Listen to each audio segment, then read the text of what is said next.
غزوہ احزاب کا واقعہ بہت بڑی آزمائش تھی اور اس کا مقصد کھرے اور کھوٹے کو پرکھنا تھا۔ چنانچہ اس آزمائش کے نتیجے میں انسانی کردار کی دو تصاویر سامنے آئیں۔ ایک اندھیرے کی تصویر تھی، دوسری اجالے کی تھی۔ اندھیرے کی تصویر کا تذکرہ ہم نے پچھلی آیات میں پڑھا اور دوسری تصویر کی جھلک ہمیں آئندہ آیات میں دکھائی جا رہی ہے۔ اور اجالے کی اس تصویر میں چراغ کی علامت چونکہ نبی صلی اللہ علیہ وآلہ وسلم کا کردار ہے، اس لیے مسلمانوں کو مخاطب کر کے فرمایا گیا لَقَدْ كَانَ لَكُمْ فِي رَسُولِ اللَّهِ أُسْوَةٌ حَسَنَةٌ، اور اے مسلمانوں تمہارے لیے اللہ کے رسول صلی اللہ علیہ وآلہ وسلم میں ایک بہترین نمونہ ہے۔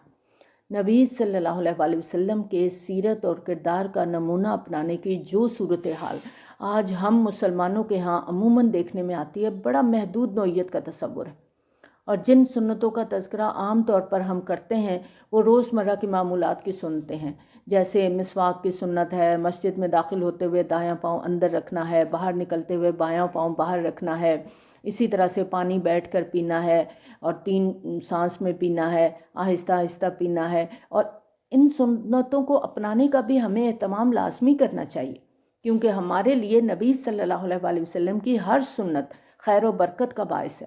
لیکن اس آیت کے سیاق و سباق پر اگر ہم غور کریں تو بڑی آسانی سے بات سمجھ میں آتی ہے کہ یہاں جس اسوہ کا ذکر ہوا ہے وہ طاقت کے نشے میں بدمست باطل کے سامنے بے سر و سامانی کے عالم میں جان ہتھیلی پہ رکھ کے ڈٹ جانے کا اسوہ ہے، اور اسوہ رسول صلی اللہ علیہ وآلہ وسلم کا یہی وہ پہلو ہے جو آج ہماری نظروں سے اوجھل ہو چکا ہے۔ اس آیت میں خاص طور پر نبی صلی اللہ علیہ وآلہ وسلم کے اس کردار کی طرف توجہ دلائی گئی ہے جس کا نظارہ غزوہ خندق کے مختلف مراحل کے دوران ہوا، اور اس دوران اگر کسی مرحلے پر فاقوں سے مجبور ہو کر صحابہ کرام رضی اللہ تعالیٰ عنہم نے بھوک کی شکایت کی اور اپنے پیٹوں پر پتھر بندھے ہوئے دکھائے تو نبی صلی اللہ علیہ وآلہ وسلم نے بھی اپنی قمیض اٹھا کر اپنا پیٹ دکھایا جہاں 2 پتھر بندھے ہوئے تھے۔ اس وقت اگر صحابہ کرام رضی اللہ تعالیٰ عنہم خندق کی کھدائی میں لگے ہوئے تھے تو ان کے درمیان خود نبی صلی اللہ علیہ وآلہ وسلم بھی بڑے بڑے پتھر اپنے کندھوں پر اٹھا اٹھا کر باہر پھینکنے میں مصروف تھے، اور بعض اوقات ایسا بھی ہوا کہ کوئی سنگلاخ چٹان صحابہ کرام رضی اللہ تعالیٰ عنہم کی ضربوں سے ٹوٹ نہ سکی تو نبی صلی اللہ علیہ وآلہ وسلم کو اطلاع دی گئی، آپ نے اپنے ہاتھوں سے ضرب لگا کر اسے پاش پاش کیا۔ اس مشکل گھڑی میں ایسا نہیں تھا کہ نبی صلی اللہ علیہ وآلہ وسلم کے لیے بڑا پرآسائش خیمان لگا ہوا ہے اور آپ اس میں آرام سے بیٹھے ہوئے ہیں، خدام پنکھے جل رہے ہیں، آپ کی خدمت کر رہے ہیں اور باقی لوگ خندق کھودنے میں مصروف ہیں۔ نبی صلی اللہ علیہ وآلہ وسلم کے اسوہ اور نبی صلی اللہ علیہ وآلہ وسلم کی سنت کو عملی طور پر سمجھنے کے لیے اکنامکس کی 2 اصطلاحات کی مثال ہم یہاں سمجھتے ہیں۔ ایک کہتے ہیں، جو لوگ اکنامکس پڑھے ہیں وہ اس کو بڑی اچھی طرح جانتے ہیں کہ ایک میکرو اکنامکس ہوتا ہے، ایک مائکرو اکنامکس ہوتا ہے۔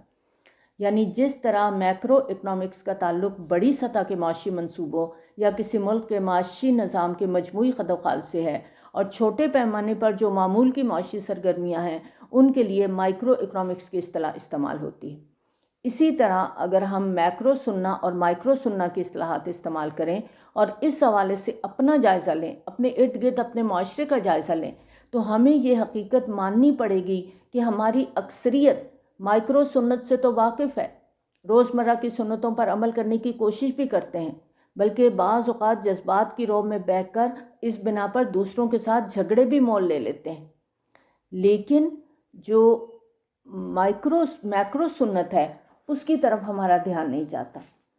ہم کبھی اس طرف دھیان نہیں دیتے کہ نبی صلی اللہ علیہ وآلہ وسلم کے اخلاق کیا تھے، آپ کا کردار کیسا تھا، آپ کی ایمانداری کا لیول کیا تھا، آپ دوسروں کے ساتھ کس طرح کا سلوک کرتے تھے، حقوق العباد میں کیسے تھے، اور کس طرح سے نبی صلی اللہ علیہ وآلہ وسلم برائی کا بدلہ برائی سے نہیں دیتے تھے بلکہ برائی کا بدلہ بھی بھلائی سے ہی دینے والوں میں شامل تھے۔ اور اس طرح کے بے شمار آداب ہیں نبی صلی اللہ علیہ وآلہ وسلم کی زندگی میں جو کہ ان کے اسوہ میں شامل ہیں، تو ہم ان ساری چیزوں کو چھوڑ چکے ہیں۔ ہم میکرو سنت کے رنگ کی کچھ نہ کچھ جھلک بحیثیت مسلمان ہماری زندگی میں نظر آنی چاہیے، اور اس رنگ کے ساتھ ساتھ مائکرو قسم کی سنتوں کا بھی اہتمام کیا جائے تو پھر تو نورون علی نور والی کیفیت ہو جائے گی نا۔ لیکن ہم ساری توانائیاں چھوٹی چھوٹی سنتوں کے اہتمام میں صرف کرتے رہتے ہیں، برش نہیں لینا، مسواک استعمال کرنا ہے، 100 شہیدوں کے برابر ثواب کی امید بھی ہے، اور اتباع سنت کے اشتہار کے طور پر مسواک جیب میں بھی لیے پھرتے ہیں، لیکن اپنی زندگیوں کا عمومی رخ متعین کرنے کے لیے میکرو سنت کا بالکل لحاظ نہ کریں، تو ہمیں خود فیصلہ کرنا ہوگا کہ ہمارا طرز عمل اسوہ رسول صلی اللہ علیہ وآلہ وسلم سے کس قدر مطابقت اور مناسبت رکھتا ہے۔ ہم نبی صلی اللہ علیہ وآلہ وسلم کے کردار کو فالو نہیں کرتے، آپ کی شخصیت کو نہیں دیکھتے، آپ کے شب و روز کو نہیں دیکھتے کہ آپ کس طرح کے شب و روز گزارتے تھے۔ آپ کے گھر میں 2 دن چولہا نہیں جلتا تھا۔ ہم لوگ تو فریج بھرے ہوتے ہیں ہماری چیزوں کے، اور ہم کہتے ہیں کھانے کو کچھ نہیں ہے، لباس سے الماریاں بھری ہوئی ہیں، کہیں جانا ہے پہننے کو کپڑا نہیں ہے۔ تو کس طرح ہم اسوہ پر عمل کر رہے ہیں؟ خالی مسواک کر لینے سے، خالی بیٹھ کر پانی پی لینے سے اسوہ تو نہیں ہو جاتا، یہ بھی ضروری ہے۔ چھوٹی چھوٹی سنتوں سے آغاز کریں گے تو بڑی سنتوں کو بھی فالو کرنا ہمارے لیے آسان ہو جائے گا۔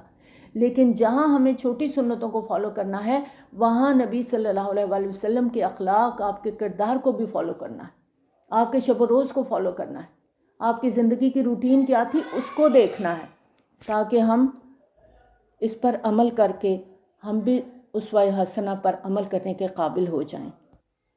لمن کان یرجو اللہ والیوم الآخر، اور یہ اسوہ ہے ہر اس شخص کے لیے جو اللہ سے ملاقات اور آخرت کی امید رکھتا ہے۔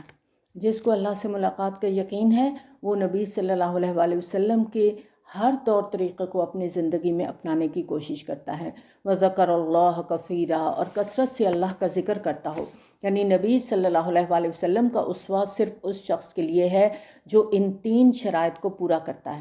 پہلی شرط یہ کہ وہ اللہ سے ملاقات کا متمنی ہو، یعنی اللہ سے محبت کرتا ہو، اسے یقین ہو کہ میری موت اللہ سے ملاقات ہے اور موت کے ساتھ اس کی محبت ہو۔ دوسری شرط یہ کہ یوم آخرت کی بھی امید رکھتا ہو، یعنی حیات بعد الموت پر اس کا یقین ہو۔ اور تیسری شرط یہ کہ وہ اللہ کا ذکر کثرت کے ساتھ کرتا ہو، گویا ہر وقت اللہ کو یاد کرتا ہو۔ تو یہاں پر اپنے آپ کو بھی دیکھیں ہم کہاں کھڑے ہیں۔ یہ قرآن آئینہ ہے، ہم سب کو اس آئینے میں اپنے آپ کو دیکھنا ہے۔ یہ آیات ہم نے اس کانٹیکسٹ کے ساتھ نہیں پڑھنی کہ یہ تو منافقین کے لیے ہیں، یہ مکہ کے مشرکین کے لیے ہیں، یہ یہودیوں کے لیے ہیں، یہ نصارہ کے بارے میں ہیں۔ ہم کہاں ہیں؟ یہ قیامت تک کے لیے قرآن آیا، ہم سب کے لیے آیا ہے۔ ہم سب کو اس کی روشنی میں اپنے آپ کو دیکھنا ہے، اور نبی صلی اللہ علیہ وآلہ وسلم کے اسوہ کے حوالے سے ان شرائط کے فلسفے کو سورۃ بقرہ کی آیت نمبر 2 اور آیت نمبر 185 میں کس طرح سے بتایا گیا ہے۔ سورۃ بقرہ کی آیت نمبر 185 میں قرآن کے بارے میں فرمایا ھدی للناس، تمام نوع انسانی کے لیے ہدایت، اور آیت نمبر 2 میں اس ہدایت سے استفادہ کون لے گا؟ ھدی للمتقین، یعنی جن کے اندر تقویٰ ہے وہی قرآن سے ہدایت حاصل کر سکتے ہیں۔ اس اصول کی روشنی میں اس آیت کا مطلب یہ ہے کہ نبی صلی اللہ علیہ وآلہ وسلم کا اسوہ اپنی جگہ پر کامل اور مکمل ہے، ہدایت اور صحیح راستے کی طرف رہنمائی کرتا ہے، لیکن فائدہ وہی لوگ حاصل کریں گے جو ان 3 شرائط پر پورا اترتے ہیں۔ اور تقویٰ کے بارے میں ہم بار بار پڑھ رہے ہیں، اور تقویٰ کیا ہے؟ علامہ اقبال کا بڑا خوبصورت شعر ہے، مٹ جائے گناہوں کا تصور ہی جہاں سے اقبال، اگر ہو جائے یقین کہ اللہ دیکھ رہا ہے۔ یہی تقویٰ ہے کہ ہمارے دل کے اندر یہ کیفیت پیدا ہو جائے کہ اللہ دیکھ رہا ہے۔ اور نبی صلی اللہ علیہ وآلہ وسلم کے اسوہ کے ذکر کے بعد اب آگے صحابہ کرام رضی اللہ تعالیٰ عنہم کے کردار کا ذکر کیا جا رہا ہے۔ وَلَمَّا رَأَى الْمُؤْمِنُونَ الْأَحْزَابَ، اور جب اہل ایمان نے دیکھا ان لشکروں کو، قَالُوا هَذَا مَا وَعَدَنَا اللَّهُ وَرَسُولُهُ وَصَدَقَ اللَّهُ وَرَسُولُهُ، تو انہوں نے کہا یہی تو وہ ہے جس کا ہم سے وعدہ کیا تھا اللہ اور اس کے رسول صلی اللہ علیہ وآلہ وسلم نے، اور بالکل سچ فرمایا تھا اللہ اور اس کے رسول صلی اللہ علیہ وآلہ وسلم نے۔ یہاں پر آپ دیکھیں کہ محاصرے کی جس صورتحال پہ منافقین نے کیا کہا تھا، آیت نمبر 12 میں ہم نے پڑھا ما وعدنا اللہ ورسولہ الا غرورا، اور مومنین کیا کہہ رہے ہیں؟ یعنی ھذا ما وعدنا اللہ ورسولہ وصدق اللہ ورسولہ، یعنی ایک ہی صورتحال ہے لیکن دونوں فریقوں کا رد عمل بالکل مختلف ہے، بلکہ بالکل متضاد ہیں، ایک دوسرے کے اپوزٹ ہیں۔ تو کیا پتہ چلتا ہے اس سے کہ کسی بھی انسان کے عمل اور اس کے رویے کا انحصار اس کے دل کی کیفیت پر ہوتا ہے۔ اور اسی حقیقت کو سورۃ بقرہ کی آیت نمبر 26 میں قرآن کریم نے اس طرح واضح کیا ہے، یضل بہ کثیرا ویہدی بہ کثیرا، یعنی اللہ تعالیٰ اس قرآن کے ذریعے بہت سے لوگوں کو گمراہ کر دیتا ہے اور بہت سے لوگوں کو ہدایت دیتا ہے۔ وما زادہم الا ایمانا وتسلیما، اور اس واقعے نے ان میں سے کسی بھی شے کا اضافہ نہیں کیا مگر ایمان اور فرما برداری کا، یعنی یہ آزمائش مسلمانوں کے ایمان اور جذبہ تسلیم و رضا میں اضافہ کر گئی۔ محاصرے کے پورے عرصے کے دوران ہر قسم کی مصیبت اور پریشانی کے سامنے انہوں نے سر تسلیم خم کیا اور اس کی عملی تصویر بنے، یعنی مومن ہر حال میں خوش اور مطمئن رہتا ہے۔ رہتے ہیں خوش؟ ہمارا حال کیا ہے؟ خود کو ایمان والا کہتے ہیں نا، اور چھوٹی چھوٹی باتوں پہ کتنی ناشکری کرتے ہیں، نا امید ہو جاتے ہیں، مایوسی کا شکار ہو جاتے ہیں، یہ کیوں ہو گیا، وہ کیوں ہو گیا، ایسا نہیں ہونا چاہیے تھا، میرے ہی ساتھ ہمیشہ کیوں برا ہوتا ہے۔ یہ مومن کا کردار نہیں ہے۔ قرآن کے آئینے میں ہم نے اپنے آپ کو رکھنا ہے، ہم کہاں کھڑے ہیں، فیصلہ ہمارا ہے کہ ہم کیا واقعی مومن کی عملی تصویر ہیں، کیا ہم اللہ کی رضا پہ راضی ہیں کہ یا اللہ تجھے اس حال میں رکھے، الحمدللہ تیرا شکر ہے۔ دیکھیں یہ جو رستہ ہے نا، یہ عشق کا رستہ ہے، اور اس رستے میں جو چل پڑا ہے نا، اب ظاہری فائدے نہیں دیکھنے، اب دیکھنا ہے میرے محبوب کی رضا کیا ہے، میرا اللہ کن باتوں پہ راضی ہوتا ہے، چاہے حالات سازگار ہیں یا نہیں ہیں، پرواہ نہیں، اپنے محبوب کی خوشنودی کے لیے سرگرم عمل رہنا ہے۔ من المؤمنین رجال صدقوا ما عاہدوا اللہ علیہ، اہل ایمان میں وہ جوان مرد لوگ بھی ہیں جنہوں نے سچا کر دکھایا وہ عہد جو انہوں نے اللہ سے کیا تھا۔ کیا عہد کیا تھا انہوں نے؟ کہ ہماری مال اور ہماری جانیں اللہ کی راہ میں قربانی کے لیے حاضر ہیں، اور انہوں نے اپنا یہ دعویٰ عملی طور پر سچ کر دکھایا۔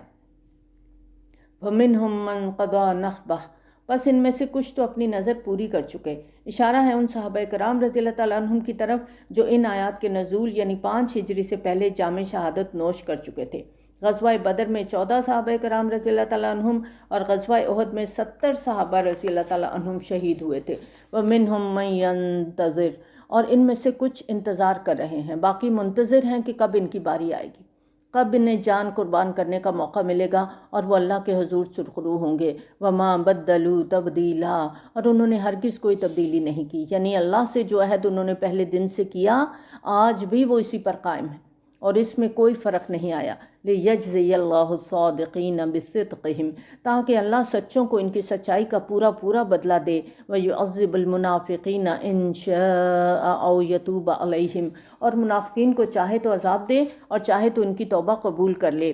ان اللہ کان غفور رحیما، یقیناً اللہ بہت بخشنے والا نہایت رحم کرنے والا ہے۔ اس آیت سے یہ پتہ چلتا ہے کہ 5 ہجری تک منافقین کے لیے توبہ کا دروازہ کھلا تھا، لیکن جب یہ مہلت ختم ہو گئی، ان کے متعلق فیصلہ سنا دیا گیا، پھر سورۃ نساء میں بتا دیا گیا کہ یقیناً منافقین آگ کے سب سے نچلے طبقے میں ہوں گے اور تم نہ پاؤ گے ان کے لیے کوئی مددگار۔ بلکہ غزوہ تبوک کے مہم کے دوران ہم دیکھتے ہیں کہ ان کے کردار اور رویے کی وجہ سے سورۃ توبہ میں ان کے بارے میں آخری فیصلہ فرما دیا گیا۔ سورۃ توبہ کی آیت نمبر 80 میں آتا ہے، آپ ان کے لیے استغفار کریں یا ان کے لیے استغفار نہ کریں، ان کے لیے برابر ہے۔ اگر آپ صلی اللہ علیہ وآلہ وسلم 70 مرتبہ بھی ان کے لیے استغفار کریں گے تب بھی اللہ انہیں ہرگز معاف نہیں فرمائے گا۔ یہ اس لیے کہ یہ لوگ اللہ اور اس کے رسول صلی اللہ علیہ وآلہ وسلم کے ساتھ کفر کر چکے ہیں اور اللہ ایسے فاسقوں کو ہدایت نہیں دیتا۔ وَرَدَّ اللَّهُ الَّذِينَ كَفَرُوا بِغَيْظِهِمْ، اور لوٹا دیا اللہ نے کافروں کو ان کے غصے کے ساتھ۔ کفار اور مشرکین بہت بڑا لشکر اکٹھا کر کے فتح کے زوم میں حملہ آور ہوئے تھے مدینہ کے اوپر، لیکن اللہ تعالیٰ نے انہیں ناکام و نامراد پسپا کر دیا۔ نہ جنگ کی نوبت آئی، نہ ہی وہ اپنا ہدف حاصل کر سکے، اور ان کے دلوں میں مسلمانوں کے خلاف غصے کی جو آگ بھڑک رہی تھی اسے بھی ٹھنڈا کرنے کا انہیں موقع نہیں ملا، اور اپنے غیظ و غضب سمیت انہیں واپس جانا پڑا۔ لم ینالوا خیرا، وہ کوئی کامیابی حاصل نہ کر سکے۔ اس مہم میں سوائے ناکامی اور حسرت کے انہیں کچھ بھی حاصل نہ ہوا، نہ تو کسی قسم کا کوئی کارنامہ سر انجام دے سکے، نہ ہی کوئی مفاد حاصل کر سکے۔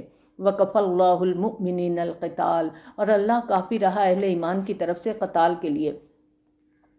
اللہ تعالیٰ نے مسلمانوں کے لیے کھلی جنگ کی نوبت ہی نہیں آنے دی اور اپنی تدابیر اور اپنے لشکروں کے ذریعے سے کفار کو شکست دے دی۔ گویا اللہ تعالیٰ نے اہل ایمان کو ایک کڑے امتحان سے تو گزارا مگر انہیں کوئی نقصان نہیں پہنچنے دیا۔ وَكَانَ اللَّهُ قَوِيًّا عَزِيزًا، اور یقیناً اللہ بڑی طاقت والا ہے، سب پر غالب ہے۔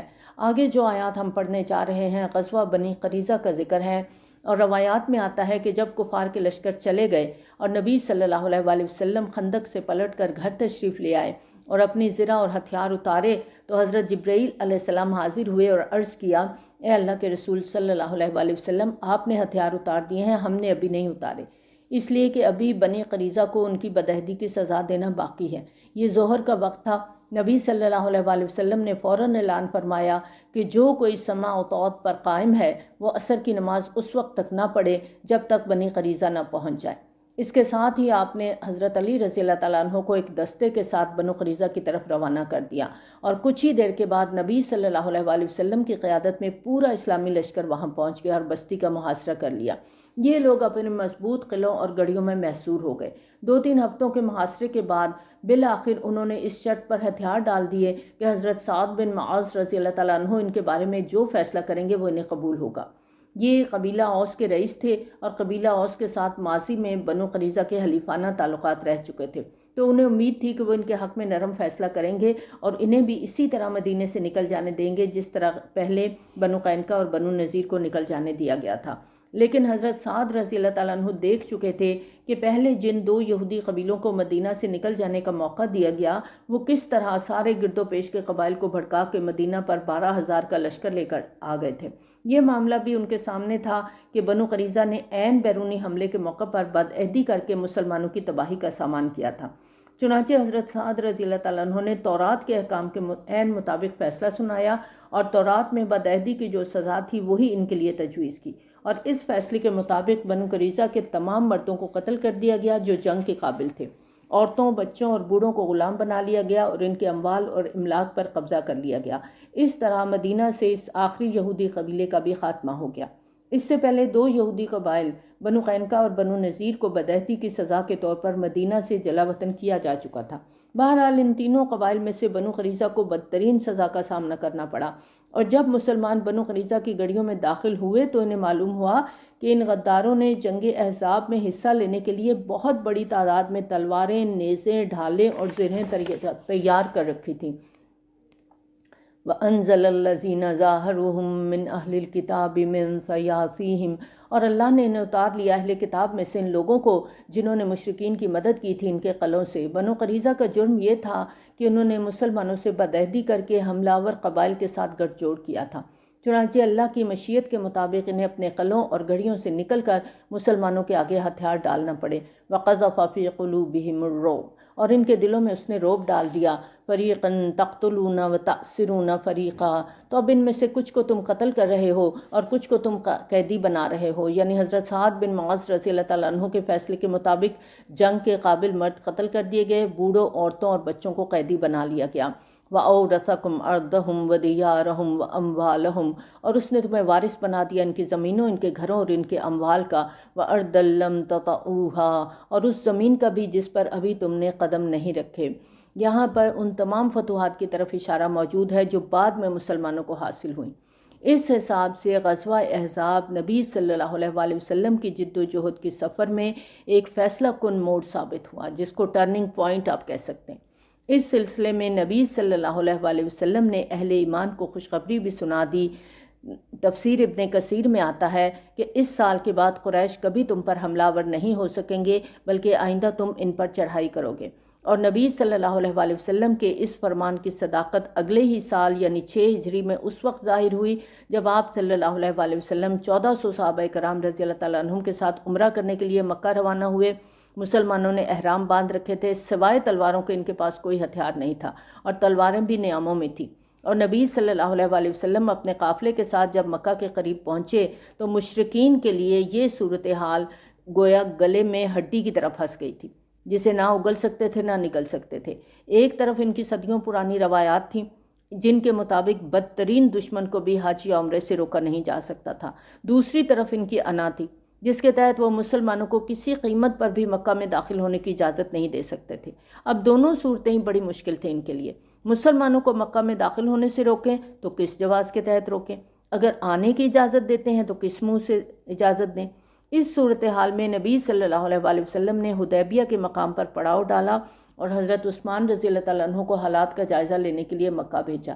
حضرت عثمان رضی اللہ تعالیٰ عنہ کو مکہ میں کچھ زیادہ دیر رکنا پڑا تو مسلمان لشکر میں افواہ پھیل گئی کہ مشرکین نے انہیں شہید کر دیا ہے۔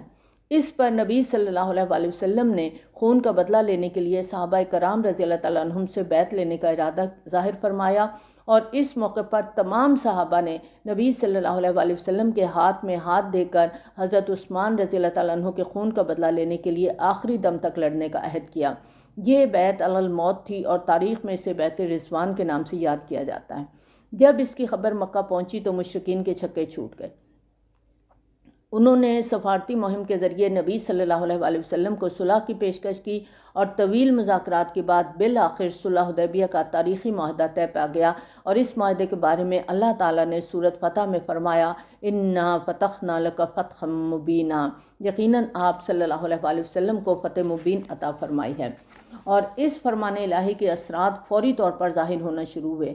ہم دیکھتے ہیں کہ اگلے ہی سال 7 ہجری میں مسلمانوں نے یہودیوں کا مضبوط گڑھ خیبر فتح کیا۔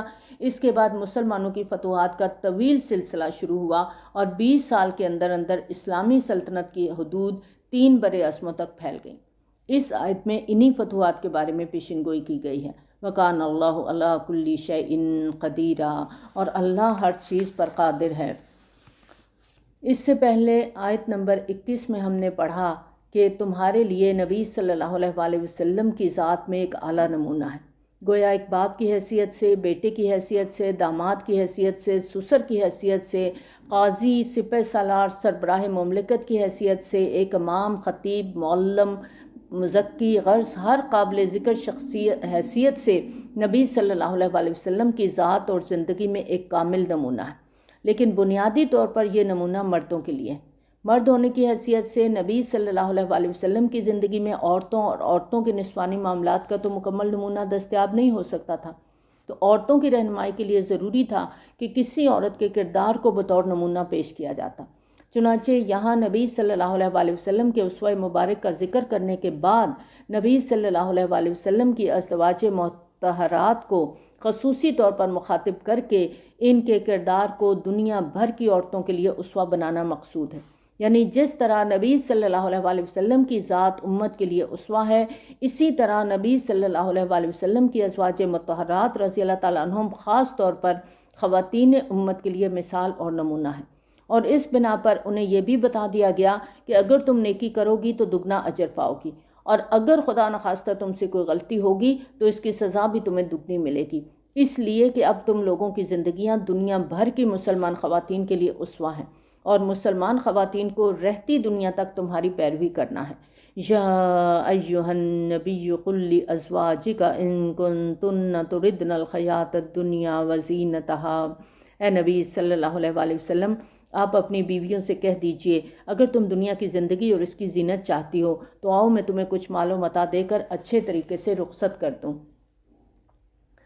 ازواج مطہرات نبی صلی اللہ علیہ وآلہ وسلم کی طرف سے ایک تقاضا آیا تھا، اور یہ آیات واقع ایلا سے متعلق ہے۔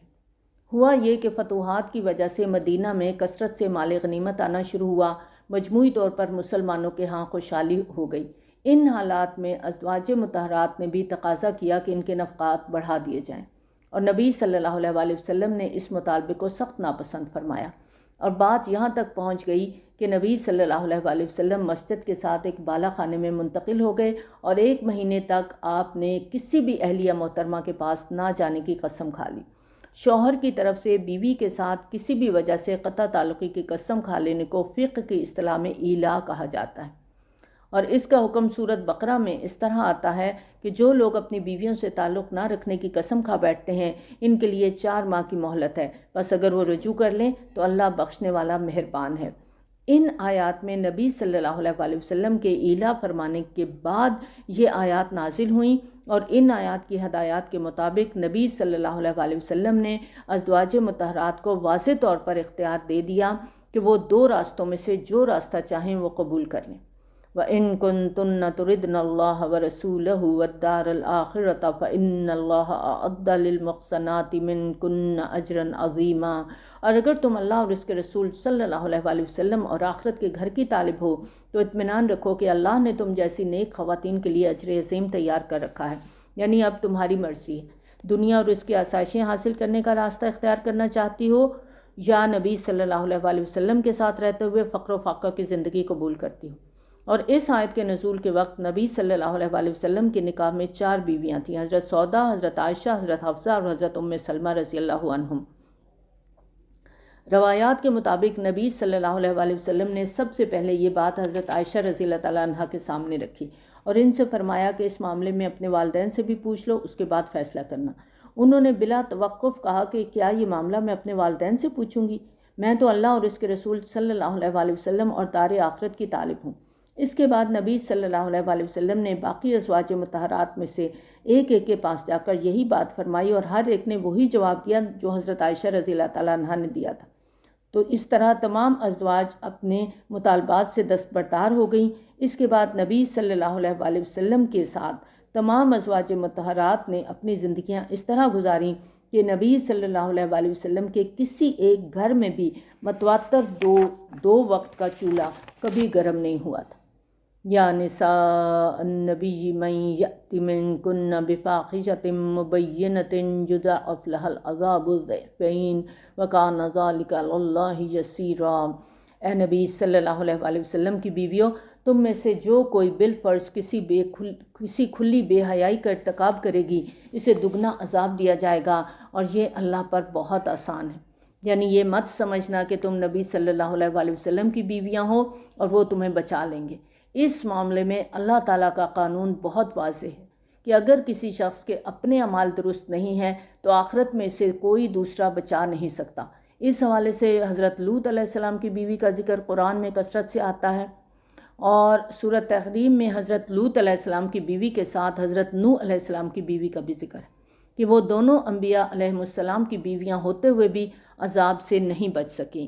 اور یہاں پر یہ بات بھی کلیئر کرنی ضروری ہے کہ آیت قرآنی کے الفاظ کا یہ مطلب نہیں ہے کہ معاذ اللہ نبی صلی اللہ علیہ وسلم کی ازواج مطہرات سے کسی بے حیائی کا اندیشہ تھا، بلکہ اس سے مقصد نبی صلی اللہ علیہ وسلم کی بیویوں کو یہ احساس دلانا تھا کہ اسلامی معاشرے میں ان کا مقام جس قدر بلند ہے اسی کے لحاظ سے ان کی ذمہ داریاں بھی سخت ہیں۔